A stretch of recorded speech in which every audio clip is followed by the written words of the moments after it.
So today we'll be building some modules today, and it's going to be a lot of um, configuration. So I would like you to follow along as I make some changes. It will help you understand this better. So I'm not going to move so fast. I'll give you some time to follow along with what I'm doing.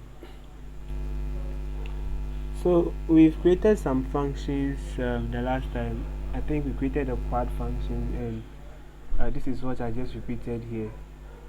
It's written a little bit different, but it's ultimately doing the same thing. So it finds the root of any quadratic equation given the constants in the quadratic equation. So we've written this function, but we want the function to be a module or in a module such that if we import it, we can use it anywhere in any notebook of our choice. So there are a couple of things you should understand first. So we've been working with notebooks, or what we call interactive Python notebooks. So interactive Python notebooks is what has been shortened as IPYNB.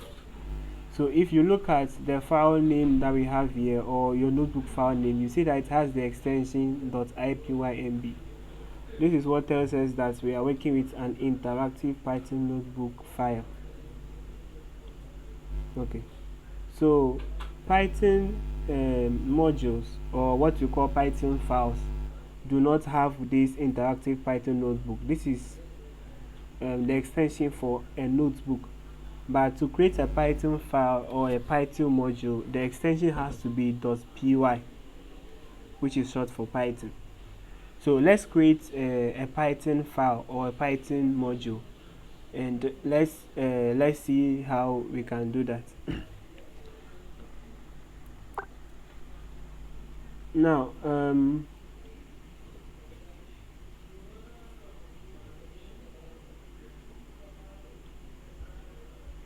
is it moving now?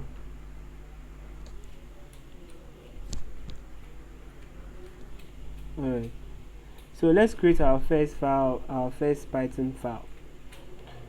So like I said, when you create your Jupyter notebooks or your Colab notebooks, they are stored on your Google Drive, and we are going to create this same Python module or this Python file in our Google Drive. So when you click on the files button here, this file button here, you'll be greeted with the with some directories, or what we call folders. So you see that there are some 4 buttons at the top here, and we want to connect. We want to have access to our Google Drive here. So in order to have access to your Google Drive here, you click on Mount Google Drive button here. I've already mounted mine, so you can see my drive folder here. You will not see yours if you haven't mounted it. So to mount it, you click on Mount Google Drive button. When you click on that, it will take some time for it to show. So please go ahead and do that and mount your Google Drive. When it works, you see a drive folder appearing here.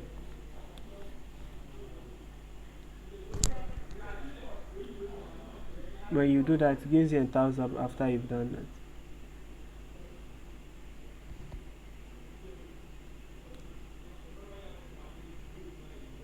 Okay, so after your drive has appeared, now we have access to your Google Drive.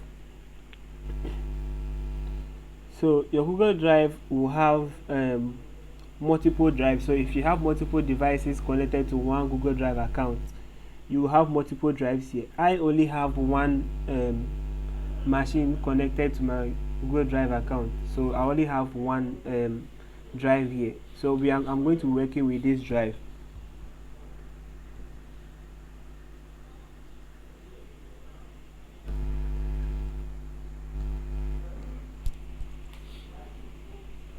So with this, I'm going to open this drive. Like I said, your Google Drive account usually has, you connect, when you are trying to access your drive, it takes some time for it to load up. So you might see that there is something called session connecting. So just give it some time, depending on your your internet speed. Just give it some time and the options will show up.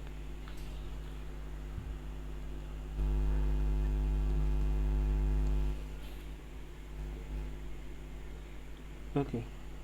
So I'm going to working with this drive that I have. I'm going to working with this. So I'm going to open this drive and then I'm going to create a new script file in this drive. Like I said, when you first open your drive folder, you might have multiple drive based on the multiple accounts that you have or multiple devices connected to your Google Drive. I just have one machine connected to you, so I only have one drive. This is what I named it. So when you open this drive or the drive of your choice, you're going to create the Python file in this drive. So you click on the three buttons here, then you click on new file. So you're going to create a new file. So when you try to create a new file, you will see that the option will give you for you to rename the file with the extension. I've already created a file here which is called script.py. So just go ahead and do the same by creating script, then add the extension which we talked about .py. Because I already created one, I'm going to name this script 2, but just name your script script.py. After typing that, just hit enter on your keyboard and you save your changes. So after the script has been created, you will see it in the drive. Just double click on it to open it. So you see that the script file has been opened to us. I'm going to close the file explorer button so that we can have more room. So this is what we have. So this is where you're going to put your functions that you've created. So I'm going to add this function, this quad function to our script2.py. In your case, it will be script.py. Let me just go ahead and use the script.py instead, so that you can follow along.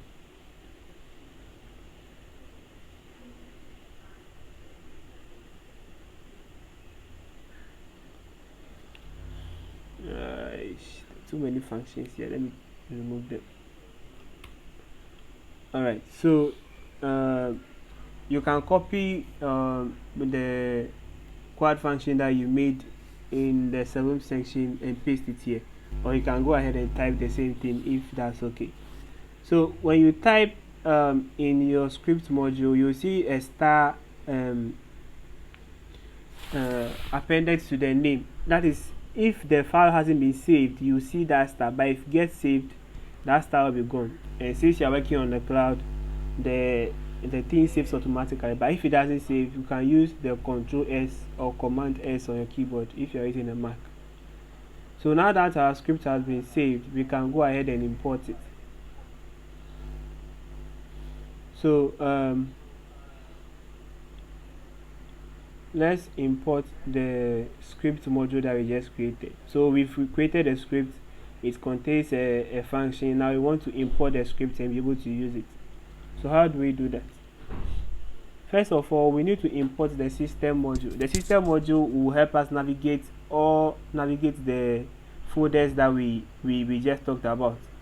So it's the system module which we are importing will help us, or will help Python locate which location in your Google Drive the script.py that you just created can be found. So we are going to import the system module. Then we'll use system.path.append.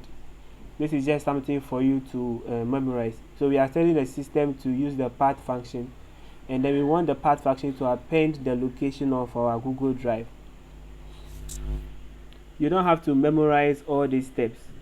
So when you type script, the system.path.append, just open your file explorer and then navigate to where you created the script. So this is where the script is. Select the three dots here and then select copy path. So you just have to copy the path and then you paste it here.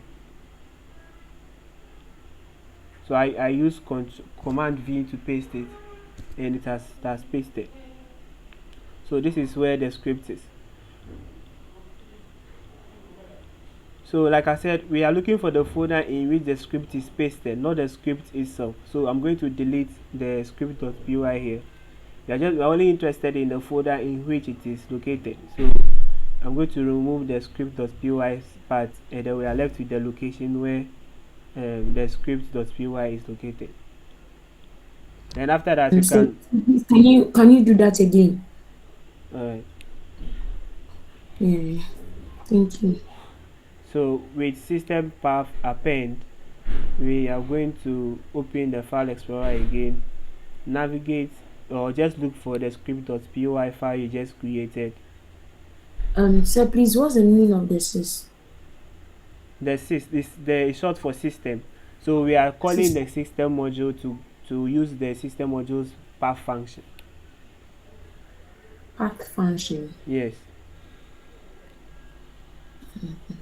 So just like how we have math module, we have a system module, and in math module we have different functions in the math module. So when you call the system module, there is a function in the system module called path. That path function will help us navigate and tell Python where our script is located. Where the file is located. Yes. Yes, please. Oh. Alright, so we'll select the script, select the options button, and then you copy the path to the script. Then you come in between the parentheses, and before you paste that, it should be in between quotation marks. This, since it's a string, when we talked about strings already, so you should understand what that means. So we paste the path here, and then we have the path to the script. Like I said, we want the path to the location where the script is located, not the script itself. So we are going to remove the script part of the URL or the location locator. So we remove that, and then now that we've appended where the script is located, we can now import the script. Since you are importing the script, you don't have to add .py, because when we were importing the math module, we didn't add any py. So you just import the name of the file,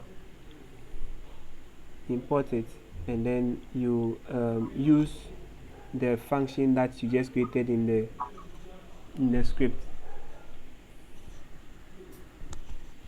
So we are calling the quad function, which is inside the script module, and then we are using the constants 1, 4, and 8 to find the quadratic roots of this quadratic equation.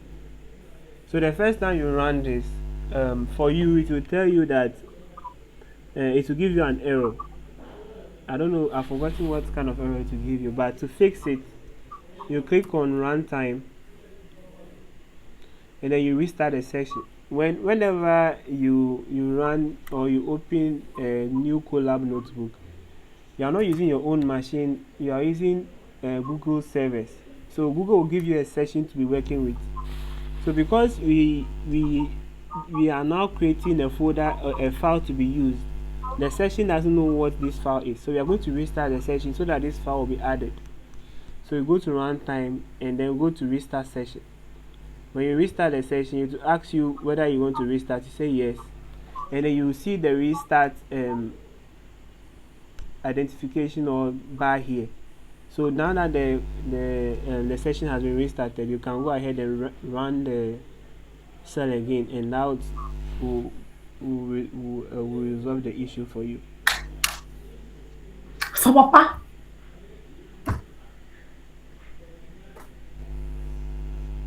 Is that okay? Yes, sir. Alright.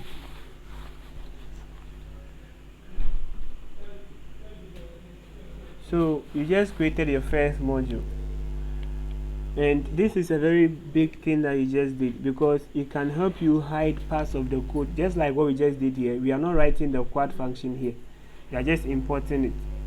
So supposing you've written some long function and you want to use it, you don't need to write it again, you just have to import it and then you can use it.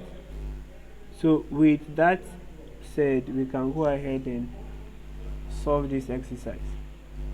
This is not going to be an homework, this exercise I will solve together. So it says that I should add three functions: k arithmetic, k harmonic, to the script module. So the script module or the script file you just created, we should add these two functions. The formulations for these functions are in the image below. So the k arithmetic is the arithmetic mean that we know, and this is the formula. So if you have 3 birds, you can use this formula for calculating the k arithmetic. And for the k harmonic, if you have 3 birds, you use this formula. So we should write functions for these two, and then we are supposed to use those functions that we've added to the script function script module to find the vertical permeability for vertical flow. So like you can see here, this is the vertical flow. The vertical flow is what we use the harmonic or the k harmonic for vertical flow, and these are the system that we have. So it is 5 beds for the exercise, but the formulation, this is just have 3 beds, so you should be able to cater with that. Do you understand the exercise?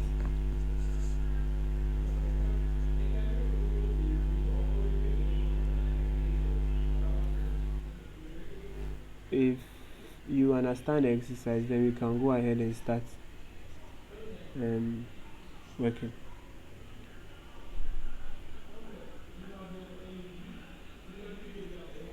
Okay, so let's open our script module again,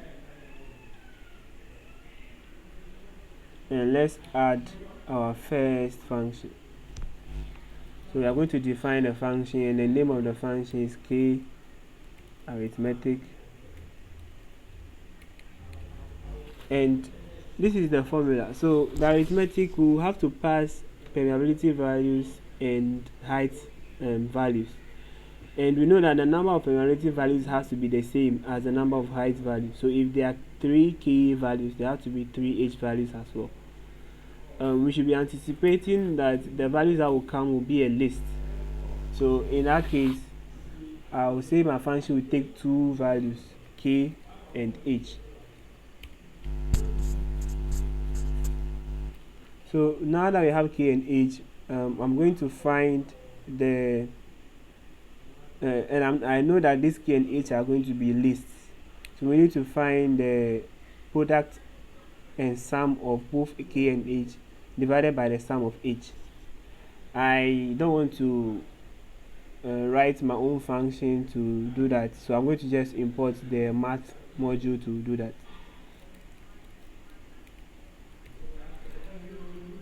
Then I can use the math module to find the sum product of both k and h.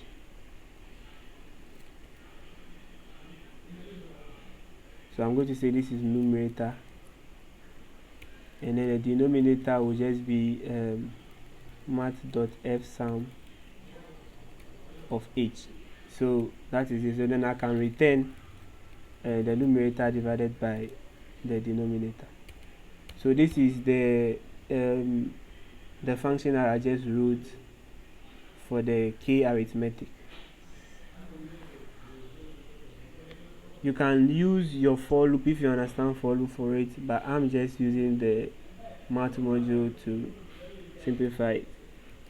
Then I'm going to write the last the k harmonic using the k harmonic formula. So it also take k and h. In this case, the numerator is just the sum of just the h's. So we can just call sum and say h. Because I'm not importing any math module in this function, I can't use the f sum that I'm using here. I can use the global sum function to find the sum of the h's. Now here, because we don't have any function that finds the inverse of h and k and then add them, you have to write your own for loop for something like this. So first of all, I'm going to write a list comprehension. So I will say h I comma ki for h I comma sorry h divided by ki for h ki in a zip of h and k.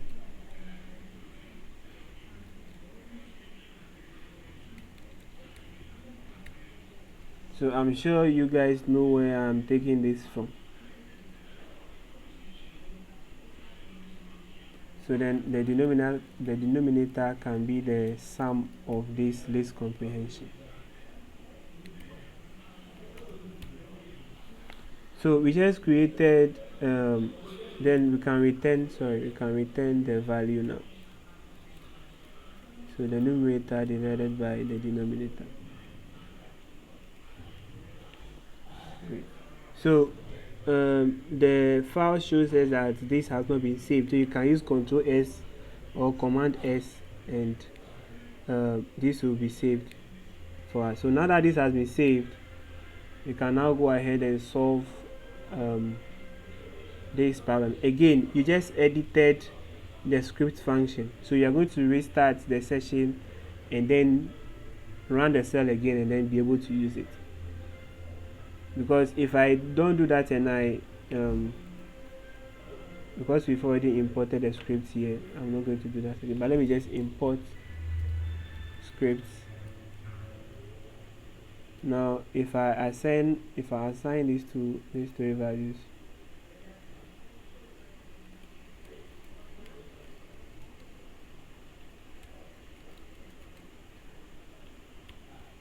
so these are the values that we were given. Now if I say script.k arithmetic, this is supposed to be kh, not hk. If I do that, you will see that I'll get an error because it will say the script has no the script module has no attribute called k arithmetic. So that is why I'm saying that before you use it, whenever you make a change to the script module, always restart the session.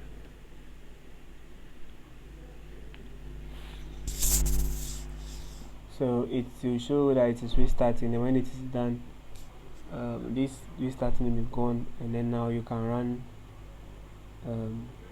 this again.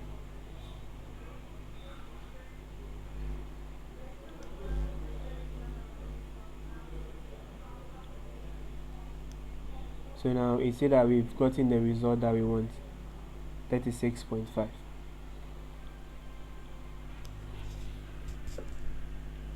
So that is it. It's very easy. It makes our code very easy to read, and we don't really have to type a lot of things. We can type all our modules inside a module folder and then we can import it. But one thing you should know is that you should always make sure that this the import system and then the location runs first before you import your script.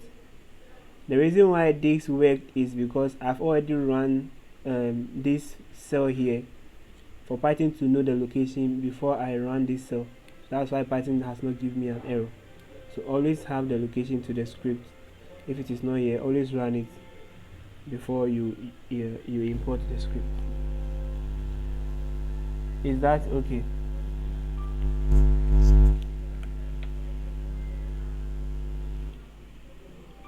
Or you guys are still writing the function? So no, sir, I've been able to do the first one, which is the quad one, the scope.quad. I've been able to do that. I'm yet to try the exercise myself. I want to use the normal for loop before I use the math because the math is simple. So Yeah. I want to use the for loop. like try other codes to see if it work. Yeah. Yeah. Okay. So yes, try your hands on creating your own functions before you try to use the math ones. Alright. So that is it He said, for today. Um, you see that you've come a long way from just writing print statements. Now you can create functions, and then now you can create your own modules. It's not every Python programmer that can do this. So now that you have this skill, it's a whole lot. So with the next session, which is session 9, and we have 12. So you guys, we've done well. We are left with this. With the next session, then we'll be left with 3 more, and then we'll be done. So let me open the 9th session to see what we have in store.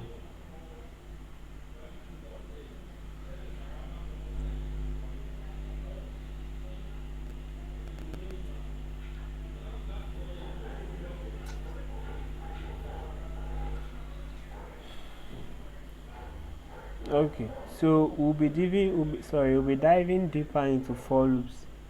I'm sure most of you have had the grasp on it, but there are some things that uh, we've not talked about. So we'll have to talk about for loops in detail to be able to write some other functions in the exercise. Alright. you're not audible. You're not audible. We didn't hear what you said. Oh, okay.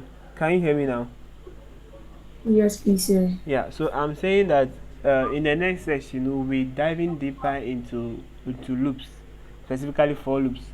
There are some things that we haven't talked about which you absolutely need to write more advanced functions, and there are some um, execution steps that you need to know. So in the next session, we'll talk about for loops and writing advanced functions with for loops.